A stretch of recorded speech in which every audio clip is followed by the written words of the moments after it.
4. One afternoon, a month later, Dorian Gray was reclining in a luxurious armchair in the little library of Lord Henry's house in Mayfair. It was, in its way, a very charming room, with its high-paneled wainscoting of olive-stained oak, its cream-colored frieze and ceiling of raised plasterwork, and its brick-dust felt carpet strewn with silk, long-fringed Persian rugs. On a tiny satinwood table stood a statuette by Clodion, and beside it lay a copy of Les Cent Nouvelles, bound for Margaret of Valois by Clovis Eve, and powdered with the gilt daisies that Queen had selected for her device. Some large blue china jars and parrot tulips were ranged on the mantel-shelf, and through the small leaded panes of the window streamed the apricot-colored light of a summer day in London. Lord Henry had not yet come in. He was always late on principle, his principle being that punctuality is the thief of time. So the lad was looking rather sulky, as with listless fingers he turned over the pages of an elaborately illustrated edition of Manon Lescaut that he had found in one of the bookcases. The formal monotonous ticking of the Louis Quatorze clock annoyed him. Once or twice he thought of going away. At last he heard a step outside, and the door opened. "How late you are, Harry!" he murmured. "I am afraid it is not Harry, Mr. Gray," answered a shrill voice. He glanced quickly round and rose to his feet. "I beg your pardon. You thought it was my husband. It is only his wife. You must let me introduce myself. I know you quite well by your photographs. I think my husband has got 17 of them." "Not 17, Lady Henry." "Well, 18 then. And I saw you with him the other night at the opera." She laughed nervously as she spoke and watched him with her vague, forget-me-not eyes. She was a curious woman, whose dresses always looked as if they had been designed in a rage and put on in a tempest. She was usually in love with somebody, and as her passion was never returned, she had kept all her illusions. She tried to look picturesque, but only succeeded in being untidy. Her name was Victoria, and she had a perfect mania for going to church. That was at Lohengrin, Lady Henry, I think? Yes, it was at dear Lohengrin. I like Wagner's music better than anybody's. It is so loud that one can talk the whole time without other people hearing what one says. That is a great advantage, don't you think so, Mr. Gray? The same nervous staccato laugh broke from her thin lips, and her fingers began to play with a long tortoise-shell paper knife. Dorian smiled and shook his head. "I am afraid I don't think so, Lady Henry. I never talk during music, at least during good music. If one hears bad music, it is one's duty to drown it in conversation." "Ah, that is one of Harry's views, isn't it, Mr. Gray? I always hear Harry's views from his friends. It is the only way I get to know of them. But you must not think I don't like good music. I adore it, but I am afraid of it. It makes me too romantic. I have simply worshipped pianists, 2 at a time sometimes, Harry tells me. I don't know what it is about them. Perhaps it is that they are foreigners. They all are, ain't they? Even those that are born in England become foreigners after a time, don't they?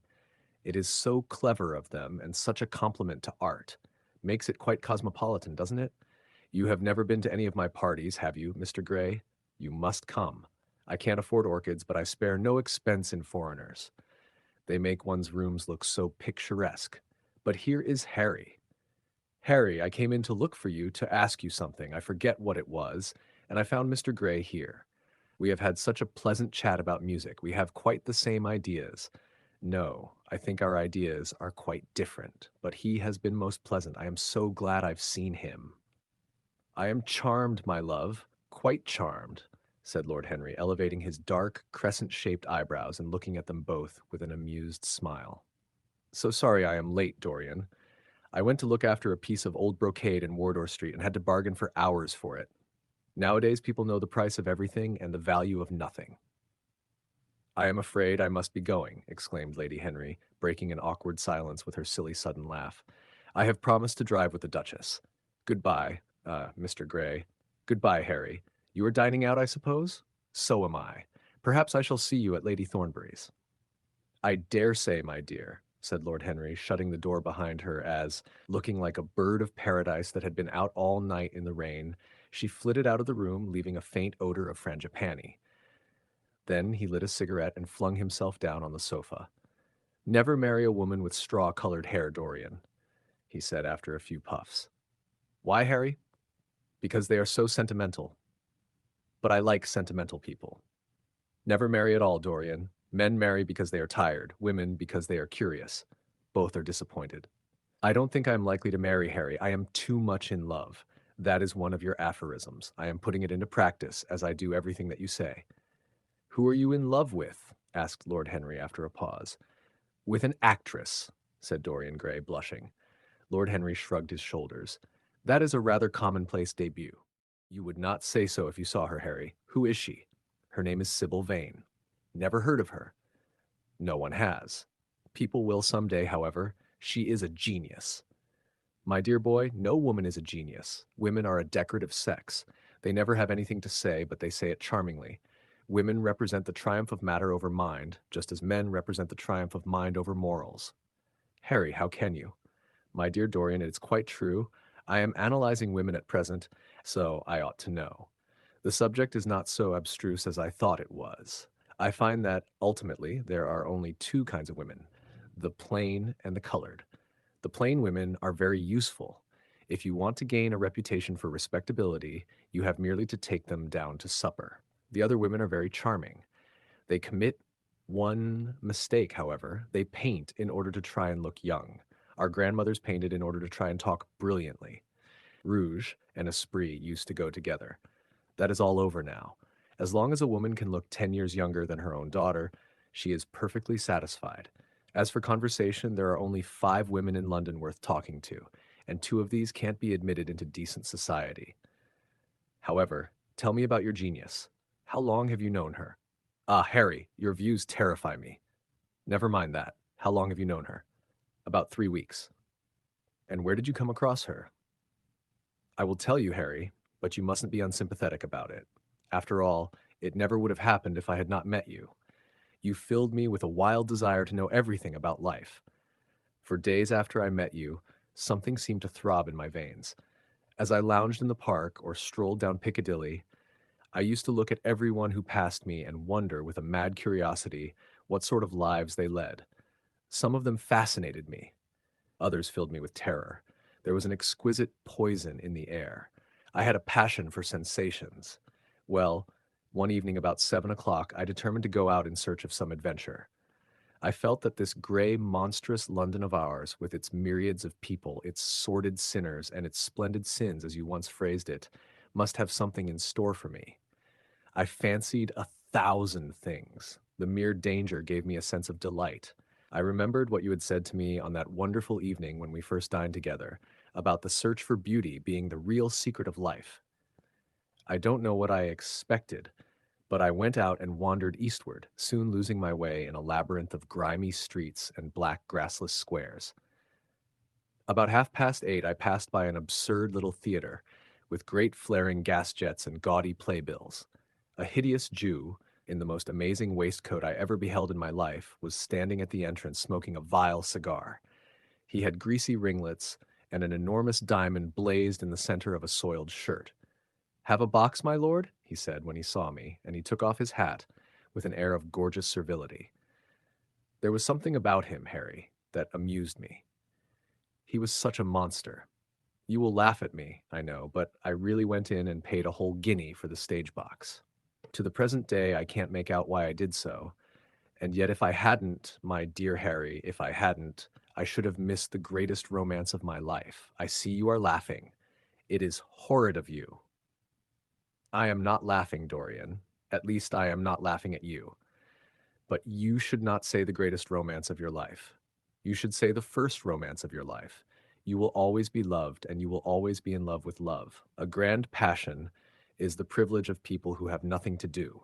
That is the one use of the idle classes of a country. Don't be afraid. There are exquisite things in store for you. This is merely the beginning. Do you think my nature so shallow? Cried Dorian Gray angrily. No, I think your nature so deep. How do you mean? My dear boy, the people who love only once in their lives are really the shallow people. What they call their loyalty and their fidelity, I call either the lethargy of custom or their lack of imagination. Faithfulness is to the emotional life what consistency is to the life of the intellect, simply a confession of failure. Faithfulness. I must analyze it someday. The passion for property is in it. There are many things that we would throw away if we were not afraid that others might pick them up. But I don't want to interrupt you. Go on with your story. Well, I found myself seated in a horrid little private box with a vulgar drop scene staring me in the face. I looked out from behind the curtain and surveyed the house. It was a tawdry affair, all cupids and cornucopias, like a third-rate wedding cake. The gallery and pit were fairly full, but the 2 rows of dingy stalls were quite empty, and there was hardly a person in what I suppose they called the dress circle. Women went about with oranges and ginger beer, and there was a terrible consumption of nuts going on. It must have been just like the palmy days of the British drama.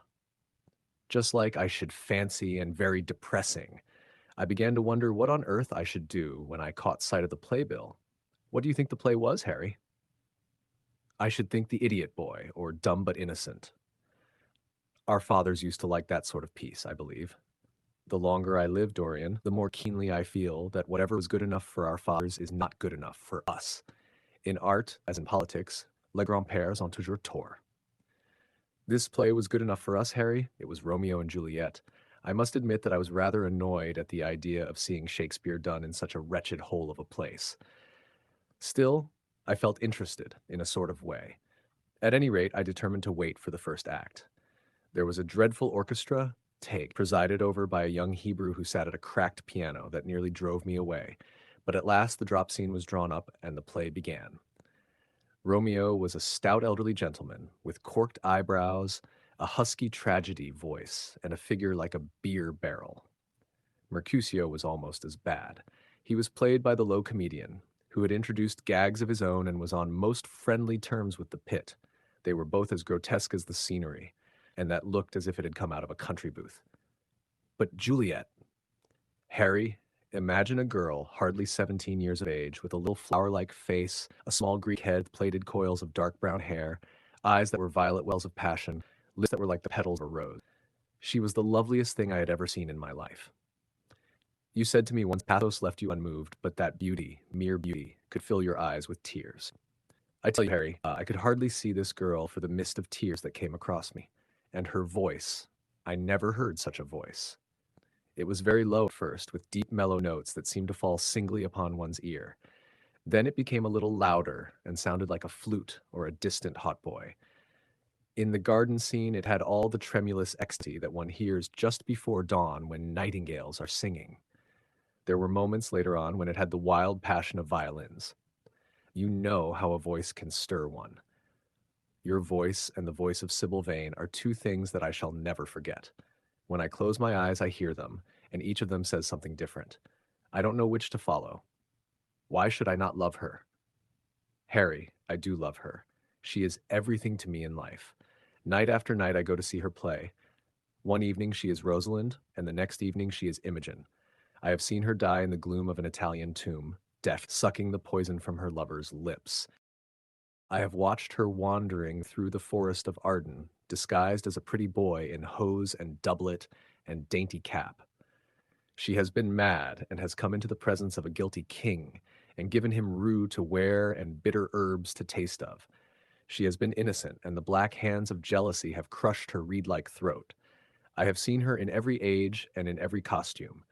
Ordinary women never appeal to one's imagination. They are limited to their century. No glamour ever transfigures them. One knows their minds as easily as one knows their bonnets. One can always find them. There is no mystery in any of them. They ride in the park in the morning and chatter at tea parties in the afternoon. They have their stereotyped smile and their fashionable manner. They are quite obvious. But an actress! How different an actress is. Harry, why didn't you tell me that the only thing worth loving is an actress? Because I have loved so many of them, Dorian. Oh yes, horrid people with dyed hair and painted faces. Don't run down dyed hair and painted faces. There is an extraordinary charm in them sometimes, said Lord Henry. I wish now I had not told you about Sybil Vane. You could not have helped telling me, Dorian. All through your life you will tell me everything you do. Yes, Harry, I believe that is true. I cannot help telling you things. You have a curious influence over me. If I ever did a crime, I would come and confess it to you. You would understand me. People like you, the full sunbeams of life, don't commit crimes, Dorian. I am much obliged for the compliment, all the same. And now tell me, reach me the matches, like a good boy. Thanks. What are your actual relations with Sybil Vane? Dorian Gray leaped to his feet with flushed cheeks and burning eyes.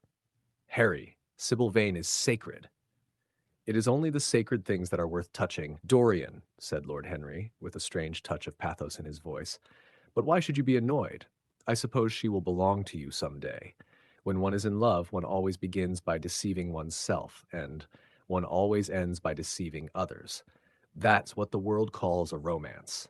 You know her, at any rate, I suppose? Of course I know her.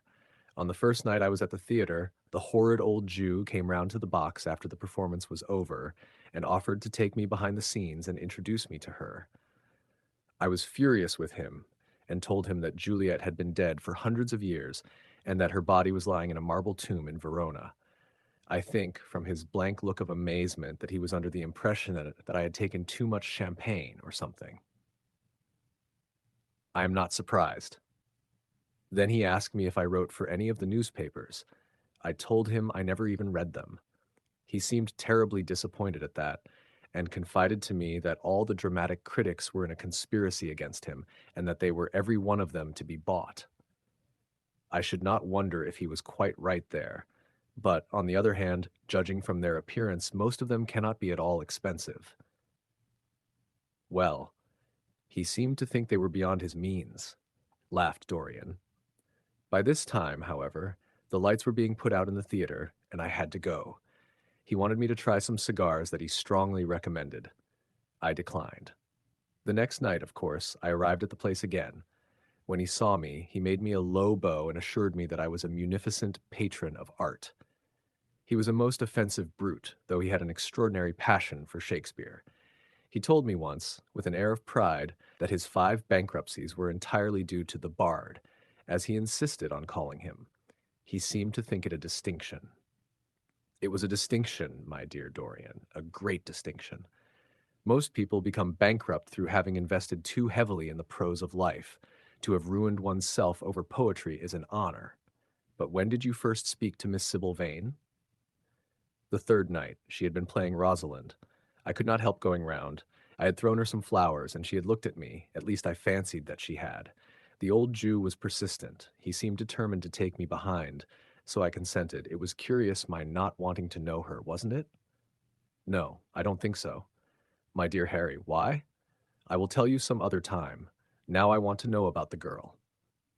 Sybil? Oh, she was so shy and so gentle. There is something of a child about her. Her eyes opened wide in exquisite wonder when I told her what I thought of her performance, and she seemed quite unconscious of her power. I think we were both rather nervous. The old Jew stood grinning at the doorway of the dusty green room, making elaborate speeches about us both, while we stood looking at each other like children. He would insist on calling me my lord, so I had to assure Sybil that I was not anything of the kind. She said quite simply to me, "You look more like a prince. I must call you Prince Charming." Upon my word, Dorian, Miss Sybil knows how to pay compliments. You don't understand her, Harry. She regarded me merely as a person in a play. She knows nothing of life. She lives with her mother, a faded, tired woman who played Lady Capulet in a sort of magenta dressing wrapper on the first night, and looks as if she had seen better days. I know that look. It depresses me, murmured Lord Henry, examining his rings.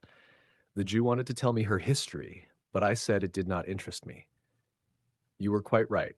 There is always something infinitely mean about other people's tragedies. Sybil is the only thing I care about.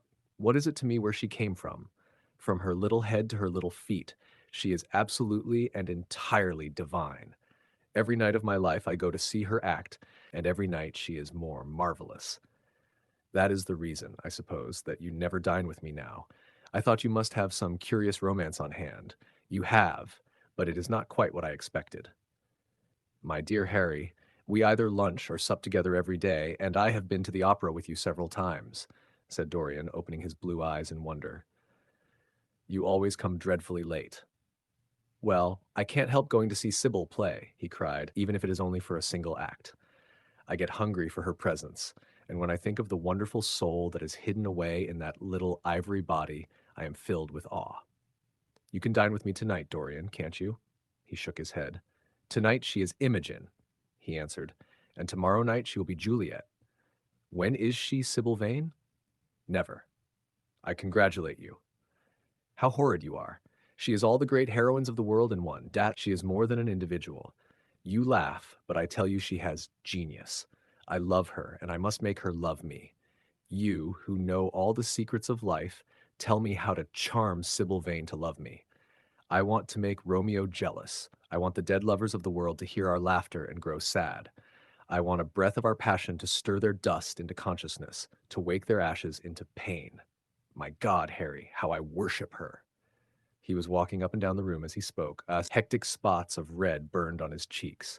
He was terribly excited. Lord Henry watched him with a subtle sense of pleasure. How different he was now from the shy, frightened boy he had met in Basil Hallward's studio. His nature had developed like a flower, had borne blossoms of scarlet flame. Out of its secret hiding place had crept his soul, and desire had come to meet it on the way. "And what do you propose to do?" said Lord Henry at last. "I want you and Basil to come with me some night and see her act. I have not the slightest fear of the result. You are certain to acknowledge her genius. Then we must get her out of the Jew's hands. She is bound to him for 3 years, at least for 2 years and 8 months from the present time.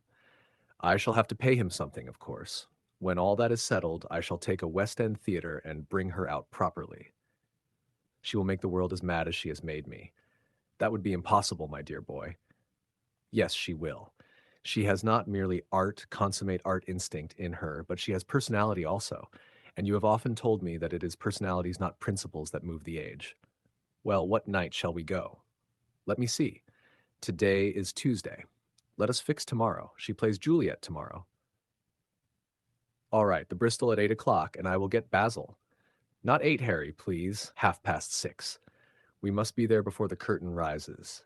You must see her in the first act where she meets Romeo. 6:30. What an hour! It will be like having a meat tea or reading an English novel. It must be 7. No gentleman dines before 7. Shall you see Basil between this and then? Or shall I write to him? Dear Basil, I have not laid eyes on him for a week. It is rather horrid of me, as he has sent me my portrait in the most wonderful frame, specially designed by himself, and though I am a little jealous of the picture for being a whole month younger than I am, I must admit that I delight in it. Perhaps you had better write to him. I don't want to see him alone. He says things that annoy me. He gives me good advice. Lord Henry smiled. People are very fond of giving away what they need most themselves. It is what I call the depth of generosity. Oh, Basil is the best of fellows, but he seems to me to be just a bit of a Philistine. Since I have known you, Harry, I have discovered that. Basil, my dear boy, puts everything that is charming in him into his work. The consequence is that he has nothing left for life but his prejudices, his principles, and his common sense. The only artists I have ever known who are personally delightful are bad artists. Good artists exist simply in what they make, and consequently are perfectly uninteresting in what they are. A great poet, a really great poet, is the most unpoetical of all creatures, but inferior poets are absolutely fascinating. The worse their rhymes are, the more picturesque they look. The mere fact of having published a book of second-rate sonnets makes a man quite irresistible. He lives the poetry that he cannot write. The others write the poetry that they dare not realize. I wonder, is that really so, Harry? Said Dorian Gray, putting some perfume on his handkerchief out of a large gold-topped bottle that stood on the table. It must be, if you say it. And now I am off. Imogen is waiting for me. Don't forget about tomorrow. Goodbye. As he left the room, Lord Henry's heavy eyelids drooped, and he began to think.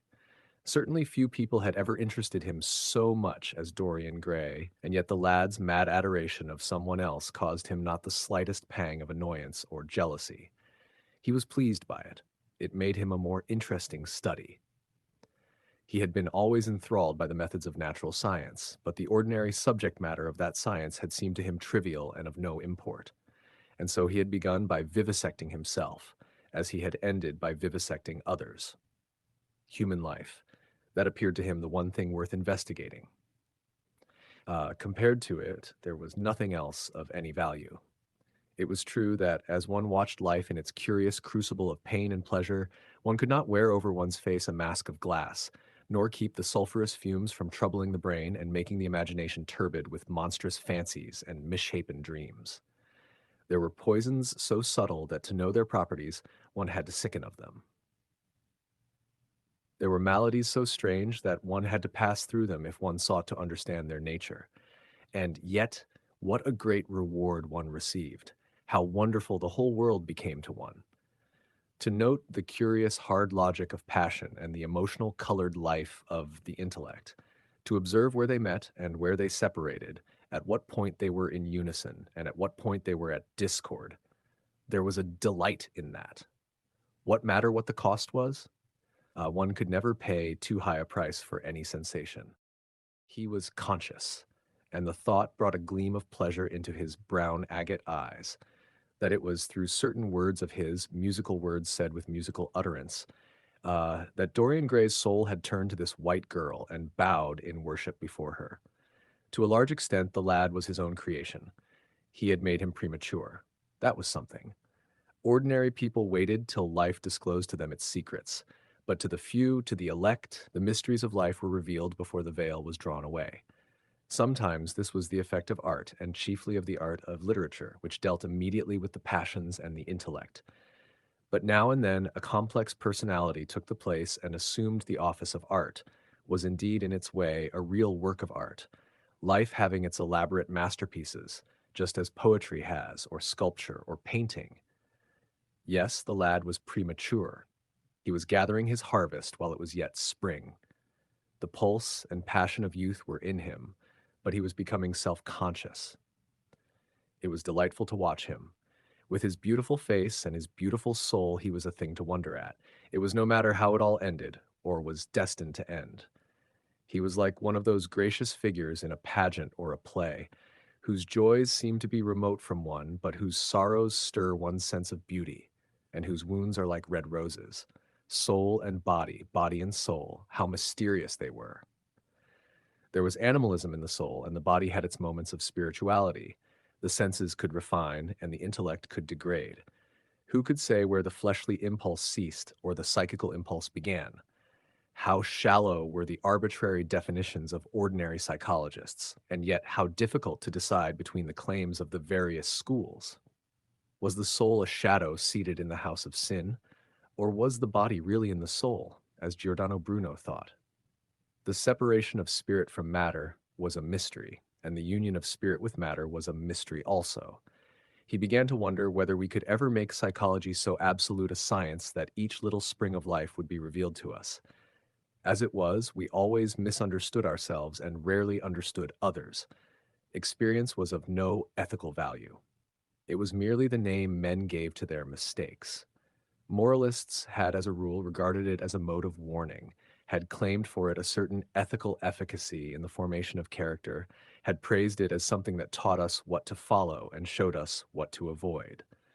But there was no motive power in experience. It was as little of an active cause as conscience itself. All that it really demonstrated was that our future would be the same as our past, and that the sin we had done once, and with loathing, we would do many times, and with joy. It was clear to him that the experimental method was the only method by which one could arrive at any scientific analysis of the passions. And certainly Dorian Gray was a subject made to his hand, and seemed to promise rich and fruitful results. His sudden mad love for Sybil Vane was a psychological phenomenon of no small interest. There was no doubt that curiosity had much to do with it. Curiosity and the desire for new experiences, yet it was not a simple, but rather a very complex passion. What there was in it of the purely sensuous instinct of boyhood had been transformed by the workings of the imagination, changed into something that seemed to the lad himself to be remote from sense, and was for that very reason all the more dangerous. It was the passions about whose origin we deceived ourselves that tyrannized most strongly over us. Our weakest motives were those of whose nature we were conscious.